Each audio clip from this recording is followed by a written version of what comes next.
Welcome to today's Explainer. Have you ever found yourself in this weird spot where you've been doing the faith thing for a long time, you haven't had any massive moral failures, but somehow your spiritual life just feels completely stuck, like you've hit a plateau? Well, today we're diving into some fascinating source material that diagnoses exactly why modern faith hits this frustrating roadblock, and, more importantly, how to break out of it. So, why am I stuck? Man, that question really hits the nail on the head, doesn't it? It captures one of the most painful psychological struggles we face in our spiritual journeys. You know the feeling? You did everything right, you followed the rules, you showed up. So why on earth is your spiritual life totally stagnant? A lot of us hit this wall and just feel this overwhelming sense of frustration.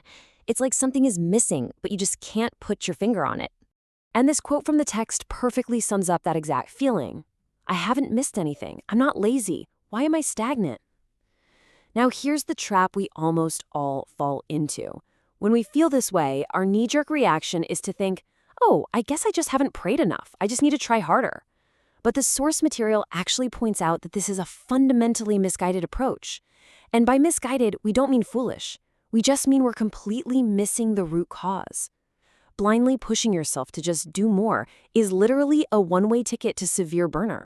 To prove that point, the text shares a mind-blowing observation about how just having more dedication doesn't actually solve the problem.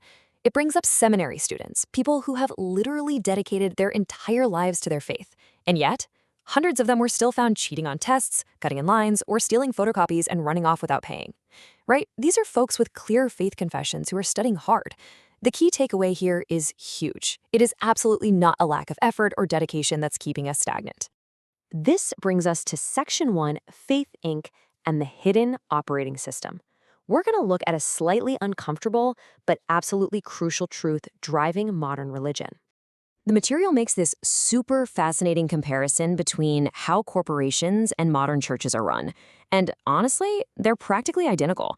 The chief executive officer, that's your senior pastor. The corporate marketing and advertising department, that's the evangelism flyers and banners. The products and services, well, those are the church programs and fancy facilities. Just like a sales director takes the heat when sales drop, the pastor takes the heat when attendance steps. It's kind of wild when you think about it, right? The church is essentially operating with the exact same playbook as a for-profit corporation. And this source shares this shocking but honestly brilliant anecdote that represents the ultimate peak of this corporate model. Get this. A modern church actually gutted their entire first floor and turned it into a massive roller skating rink just to attract kids. In business terms, that is a textbook loss leader strategy. Word spread like wildfire, and neighborhood kids swarmed the place. It's exactly, and I mean exactly, like consumers rushing to a store for a shiny new product launch. But here's the catch. This corporate model inherently trains believers to act like consumers. Look at their life cycle. First, they see the marketing and try the product, in this case, the church. Then they enjoy the facilities, get comfortable, and become a loyal user. But step 4 is where the whole thing falls apart. If that product ever breaks or if it stops serving them perfectly, they leave immediately. So what actually happens when the consumer isn't happy? If the church is literally just a product to you, then the second you don't like the music or the youth program doesn't perfectly cater to your kid, you're just going to pack up and seamlessly move to a better facility down the road without a second thought. Consumer loyalty is only as strong as personal convenience, and there it is. That right there is the fatal flaw, the root cause of why so many people's faith hits that frustrating plateau. So, let's pivot to Section 2, the early church paradox. We're going to completely flip the script and look at the stark reality of the Ephesian and early Christian church. Take a look at this table. It perfectly juxtaposes the hyper-convenience of our modern setup against the bare-bones reality of the early church. Today, we've got AC, gorgeous buildings, and yeah, roller rinks. We have printed Bibles, video summaries, trained Sunday school teachers. By the way, did you know Sunday school as a system is only about 300 years old? Now look at the early church. Facilities? Zero. Printed Bibles? Nope. Formal education programs? None. They literally had no product to sell, no comfortable amenities to offer, yet they experienced explosive, undeniable growth. How is that even possible? The text uses a specific passage from Ephesians to crack the code on this. It says, "Slaves, obey your earthly masters." Now, today, we usually read that as just a moral command, like, hey, do the right thing so Christians don't look bad. But the real kicker is the second half, as you would Christ. See, they weren't acting out of a desire to get a better user experience or earn some perks. Their motivation was absolute, pre-existing surrender. They had already completely given their lives over to Christ. Which brings us to Section 3, reclaiming true commitment.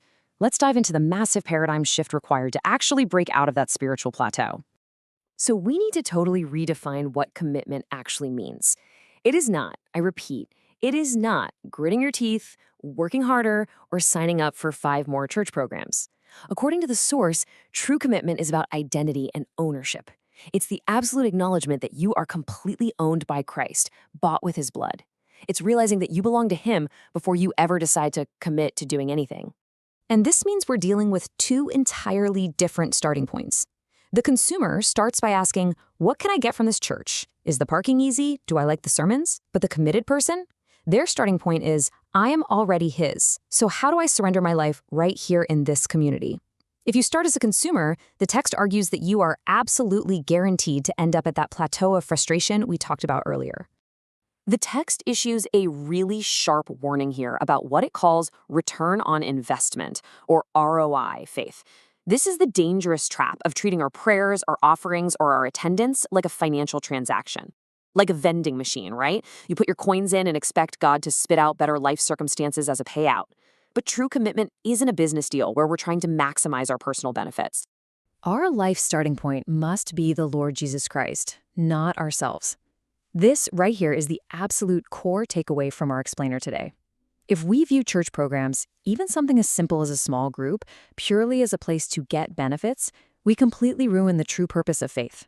When we make ourselves the center of the universe, our faith is going to crumble the second things get a little uncomfortable. All right, let's move into our 4th and final section, the final evaluation. We're going to wrap up this journey from frustration to clarity. So I want to leave you with this provocative question to ask yourself. Are you a consumer of faith, or are you a committed follower? If you're feeling totally stuck in your spiritual life right now, it's probably not because you're lazy. It might just be because your internal operating system is stuck in consumer mode.